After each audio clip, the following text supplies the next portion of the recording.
찬송가 406장, 통일찬송가 464장 찬양하겠습니다. 406장 고난 내 영혼 편히 쉴 것과 찬양합니다.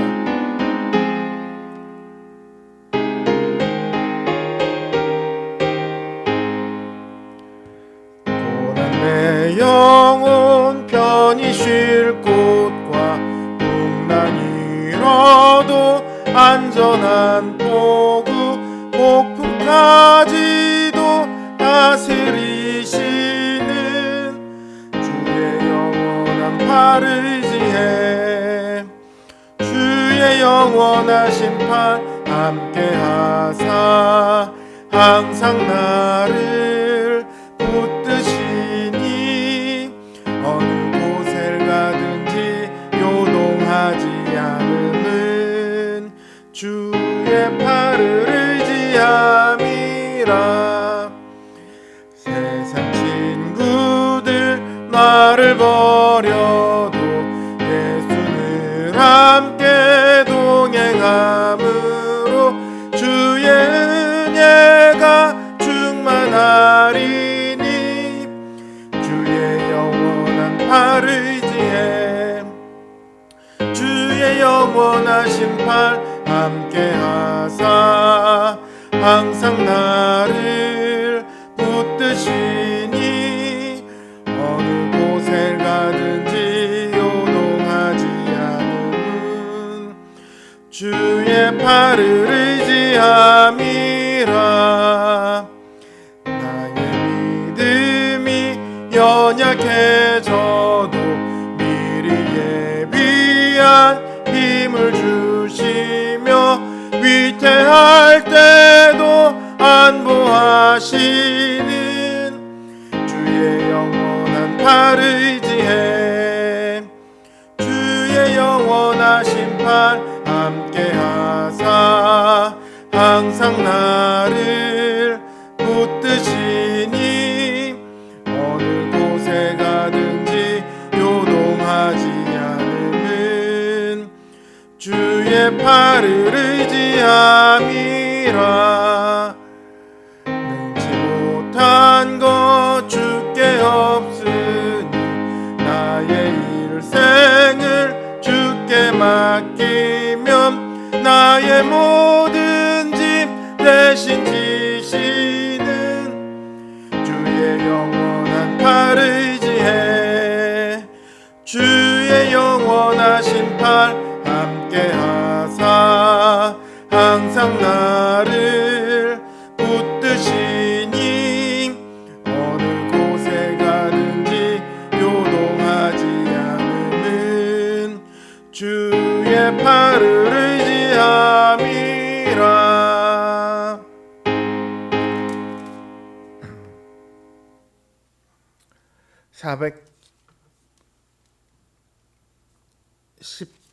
413장 찬양합니다.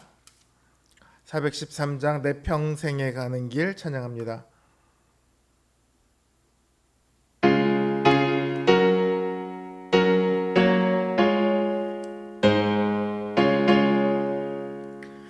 내 평생에 가는 길 순탄하여 늘 잔잔한 강 같든지 긴 풍파로 무섭고 어렵든지 나의 영혼은 늘 편하다. 내 영혼 평안해. 내 영혼 평안해. 저마귀는 우리를 삼키려고 입 벌리고 달려와도 주 예수는 우리의 대장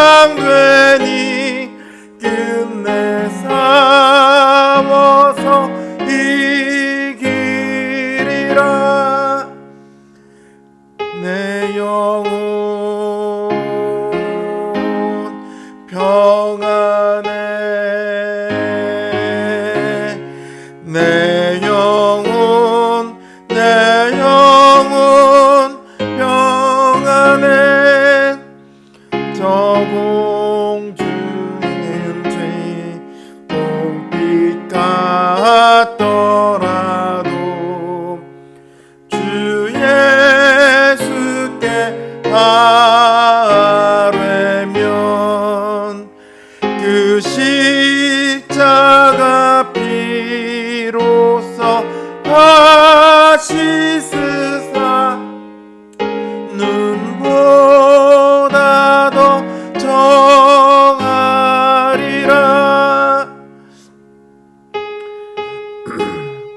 내 영 평안해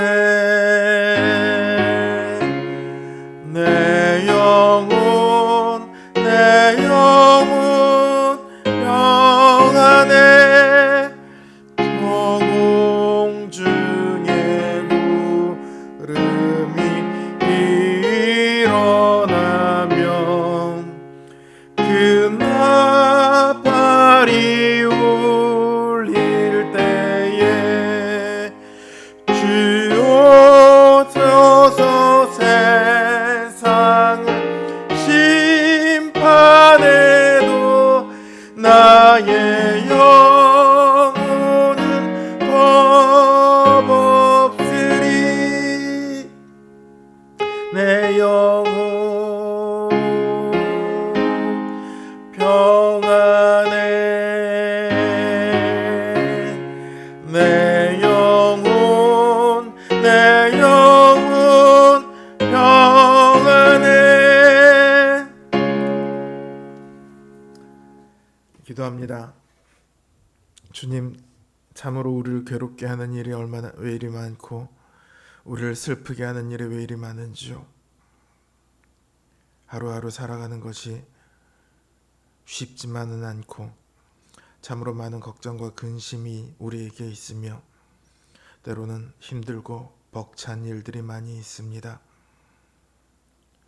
그러나 주님께서 지금까지 우리를 이곳까지 인도하신 것처럼 또 매일매일의 삶 속에 우리를 인도하시기에 우리가 오늘 이 저녁 또 주님 앞에 고개를 숙입니다.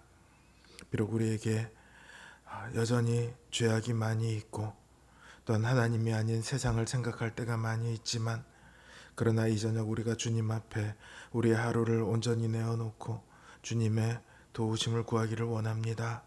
이 시간 우리가 온전히 주님께 속하기를 원하오니 주님 큰 은혜로 우리를 붙들어 주시옵소서. 우리의 믿음을 굳게 하사 이 시간 우리의 눈이 오직 주님을 바라보게 하시고 우리를 위하시는 그 하나님의 사랑과 은혜를 우리로 깨우치게 하여 주시옵소서. 그리하여 이 시간이 우리에게 위로의 시간이 되게 하시고 격려의 시간이 되게 하시고 생명의 시간이 되게 하여 주시옵소서. 오늘도 주님 앞에 여러 가지 기도 제목을 가지고 나온 우리 모든 종들을 주님 기억하시고 그 기도에 응답하여 주시옵소서. 예수님의 이름으로 기도드립니다. 아멘. 하나님 주신 말씀 역대하 19장 1절에서 3절입니다. 역대하 19장 1절에서 3절 말씀입니다. 제 성경 기준으로 구약 성경 679면에 있습니다.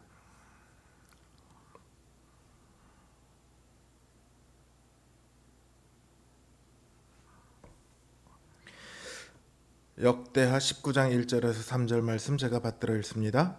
유다 왕 여호사밧이 평안히 예루살렘에 돌아와서 그의 궁으로 들어가니라. 하나니의 아들 선견자 예후가 나가서 여호사밧 왕을 맞아 이르되 왕이 악한 자를 돕고 여호와를 미워하는 자들을 사랑하는 것이 옳으니까 그러므로 여호와께로부터 진노하심이 왕에게 임하리이다. 그러나 왕에게 선한 일도 있으니 이는 왕이 아세라 목상들을 이 땅에서 없애고 마음을 기울여 하나님을 찾음이니이다 하였더라. 아멘. 여러분은 지금 평안하십니까? 평안하시다면 감사의 아멘을 외치십시오. 그러나 그러지 못하다면 오늘 이 말씀을 귀 기울여 들으시길 바랍니다. 아합은 여호사밧에게 함께 길르앗 라못을 치자고 해놓고는 정작 전쟁이 시작되었을 때 자신은 숨고 여호사밧을 적들의 앞에 밀어넣습니다. 여호사밧은 죽음의 위협 앞에서 하나님께 부르짖었고 하나님께서는 여호사밧을 도우셔서 살게 하셨습니다. 그러나 아합은 반대로 끝까지 살고자 하였으나 하나님의 손에 의해 죽음을 맞이합니다. 그러고 나서 1절 말씀에 따르면 여호사밧이 평안히 예루살렘에 돌아왔습니다. 우리의 상식으로는 여호사밧이 예루살렘에 돌아온 것을 평안이라고 말할 수 없습니다. 왜냐하면 죽을 고비를 넘겼잖아요. 적군의 병거가 코앞까지 닥쳐와 목숨을 잃을 뻔했잖아요. 그런 사람한테다 대고 어이 너 평안히 돌아왔구나 이렇게 말하는 것이 우리의 상식에 맞을까요? 오히려 우리 상식으로는 우여곡절 끝에 돌아왔다. 구사일생으로 돌아왔다. 이게 맞겠죠. 그러니까 여기서 지금 성경에서 평안이라고 말하는 의미가 우리가 생각하는 것과 다르다라는 점을 생각할 수 있습니다. 우리가 생각하는 평안히는 아무런 일도 일어나지 않는 그야말로 평온한 상태일 거예요. 그렇죠? 난 아무런 문제도 없었으면 좋겠어. 그냥 이대로 아무것도 안 하고 가만히 있었으면 좋겠어. 사실 대부분의 사람들이 그걸 원하죠. 그러나 성경이 말하고 있는 평안히는 다릅니다. 여호사밧이 예루살렘 궁으로 들어갔을 때 하나니의 아들 선견자 예후가 맞이합니다. 그러면서 말해요. 왕이 악한 자를 돕고 여호와를 미워하는 자들을 사랑하는 것이 옳으니이까 그러므로 여호와께로부터 진노하심이 왕에게 임하리이다. 여호사밧이 아합과 함께한 것을 말하죠. 그래서 하나님의 진노가 왕에게 있을 것이다.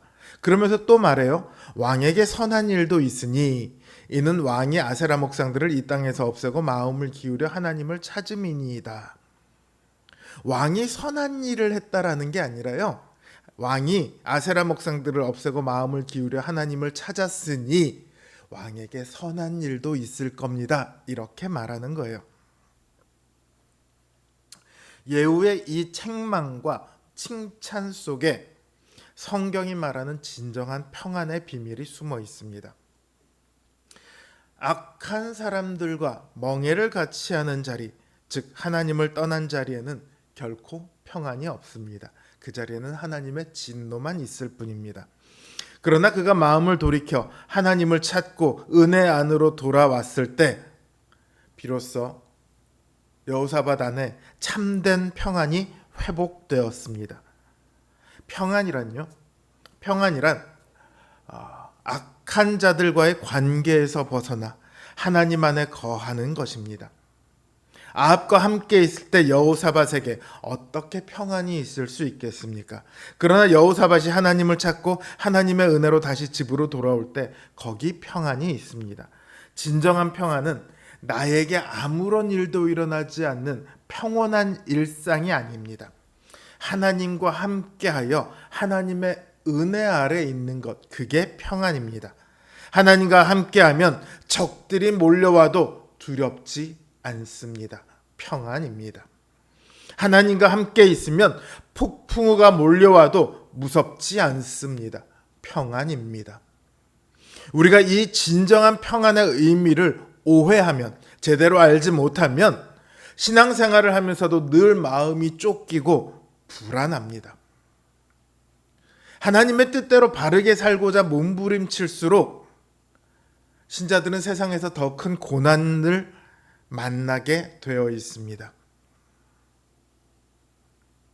그러니 신자의 삶이 결코 평안할 수 없습니다.